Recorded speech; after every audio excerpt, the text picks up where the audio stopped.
It's been a while since I've made a decluttering video, and I don't know about you, but I can never get enough of decluttering ideas. Because no matter how many times we declutter, sometimes items just creep back into our homes, or the things that we once used no longer serve their intended purpose. So today, I'll share with you 12 items that I'm decluttering this month, as well as some ideas and tips to help you figure out what items and categories you can get rid of in your own home.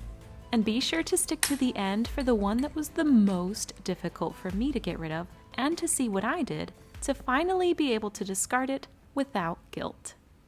First step is freebies and freebie apps for things that I don't need or that harm my health. I'm not saying I never accept freebies or that I never eat junk food, but I've had a change in mindset, where in the past I would accept any and every free item offered to me and think, it's free. Why not take random objects in my home that I'll never use if they're free?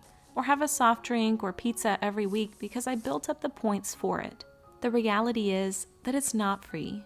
If I load my home with random freebies I'll never use, I'll have a more difficult time finding the things that I actually need, spend more time cleaning and organizing. And if I treat my body without regard to what I'm putting in it food-wise, eventually I'll pay it back when the inflammation takes its toll and I'm finding myself at doctor's offices, trying to manage the damage I've done over the years. So I had an open conversation with my kiddos and explained that I was deleting our rewards app that gave us free pizzas at gas stations.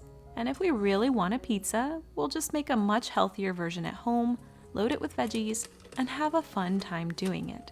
Sometimes it can be easy to declutter the items that cost us money up front, but it can be really easy to overlook the freebies that are costing us in the long run. Uncomfortable shoes. I have a pair of nursing shoes that I spent quite a bit of money on a few years back because I really wanted a shoe that would help maintain better posture and avoid aches and pains. But for some reason, when it came to dress shoes and heels, I used to prioritize beauty over comfort. Those days are long gone. I had one Mary Jane pump shoe that I could dance in for hours, and a pair of wedges that always left me with hip pain every time I wore them. So I've sold these to a consignment shop for a bit of cash. Even if they're pretty, go through your own closet and either sell or donate any shoes that either you never wear or that cause you any pain. Teas and drinks I did not like. If you've watched my channel for a bit, it's no secret that I love a good latte, coffee, or a tea. But in the past, if I tried a tea I didn't like, the saver in me would force myself to drink every last cup until the entire box was finished, because I didn't want to waste any. It's embarrassing to admit that it just never occurred to me that I could gift them to someone else who might actually enjoy them, or just toss them, rather than chastise myself for having made an erroneous purchase. So go through your trial drinks and snacks, and if you didn't like them, give yourself permission to get rid of them. Rarely used spices. If you've watched a few decluttering videos, chances are you've looked through your cupboards and spices for expired items. But what about those unused or rarely used spices? I love to cook with spices, but as I was going through my spices recently, I realized that I have some that I actually never use. Either I just never have recipes that need them, or my recipes need them, but I don't like their taste. So for example, ginger is one of those I know is super healthy and awesome for you, but I never use it. Cloves are used in lots of Mexican dishes, but I rarely cook authentic Mexican dishes. And if I randomly decided to do so, no doubt my mom will have me covered on all the Mexican spices I could need.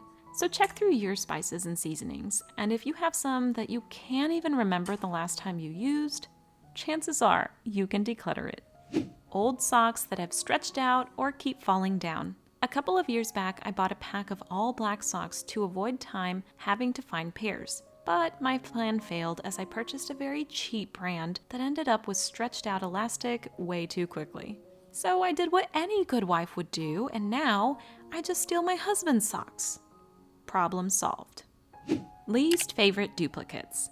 This can be a huge category if you're just beginning with minimalism. Go through your entire house and ask yourself if you have a similar item that you prefer less than the other. For example, if you have two very similar shirts and rarely wear one, but always seem to gravitate towards the other, keep the favorite and consider getting rid of the one you don't like. I had 2 sets of ice cube trays and realized that I never use my silicone trays because they're difficult to pop the ice out of. So these will go in the donate pile and I'll be keeping the ones that I actually use. Unused bulky furniture. Not only can you make money by selling larger furniture pieces, but often when we're trying to declutter our homes, it can feel like we're not making any progress because we're tackling smaller items. A few years back, my husband and I sold a large chest that came with our bed set. Because we bought them used, we basically ended up getting our current set for $500. Now that we've decluttered even more, much of our drawers are unused space. So we plan on selling our current set and having my husband make a simple bed out of natural wood. Furniture and the flat surfaces they provide are often the first place we want to leave our random objects on, and it's almost as though they beg for us to fill their empty drawers. If you're trying to open up more space in your home, consider what large furniture piece is always in the way, and maybe you can even make some money off of it.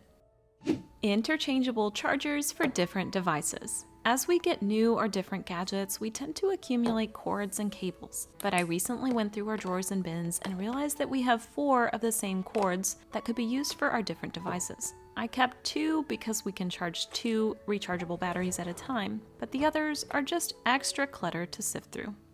Unused old phones. My husband had a phone stashed away in a closet from years back that we had completely forgotten about. So I drove to our nearest Eco ATM and sold it right on the spot for some quick cash. This is a great way to recycle an old phone that you never plan on using again, while also getting some money out of it. I'm not sponsored, by the way, just sharing how I sold mine. Toxic cleaners. Over the years, I've swapped out most of our cleaners for vinegar, baking soda, and castile soap. But I finally convinced my husband to use vinegar instead of bleach because bleach irritates my airways so bad. It's toxic, and I don't want to use toxic cleaners in our home. I've gotten enough exposure to DMDM and other harmful chemicals from working in a hospital for years. Often the things we use every day, such as the foaming toilet cleaner, the degreaser, have carcinogenic effects on our body. And if I can use the healthier option in our home, I most definitely will opt for that. Books that I have already read. Books for me are a sentimental item. I love the feeling of a well-made cover, the smell of both new and old books, and the feel of cozying up to a good book with a warm drink, probably a latte. But I recently decided to donate some of my most loved books to our local library. Crucial Conversations is one that I have read and reread, and I may want to read again, but I don't see a sense in keeping it stashed away until maybe in the future. If that day does come, then I'll check it out at the library. And in the meantime, the people in my community will have had the chance to learn from the books that helped improve my life. And lastly, number 12, my childhood artwork that I was once proud of. This is definitely a sentimental category for me. My parents recently cleaned their basement and found some of my old artwork from when I was a child. My immediate instinct was to take them home with me and save them, until I realized, even though they were once loved by me, I no longer had a space in my home, and I didn't actually want to display them. I was faced with a dilemma. It may sound odd, but I had a mini remembrance ceremony. I looked through my artwork. I reminisced on the good times. I took photos of them, and I said goodbye. Letting go of sentimental items can be incredibly difficult. For me, it was easier when I allowed myself a time to be grateful for the memories they brought and allowed myself to close a previous chapter in order to open a new one, and to look for the future with a gratitude for the past. Thank you so much for watching. If you like this video, please give it a thumbs up and help support my channel, and subscribe and hit that notification bell so you won't miss when I post a new video. Until next time, bye for now.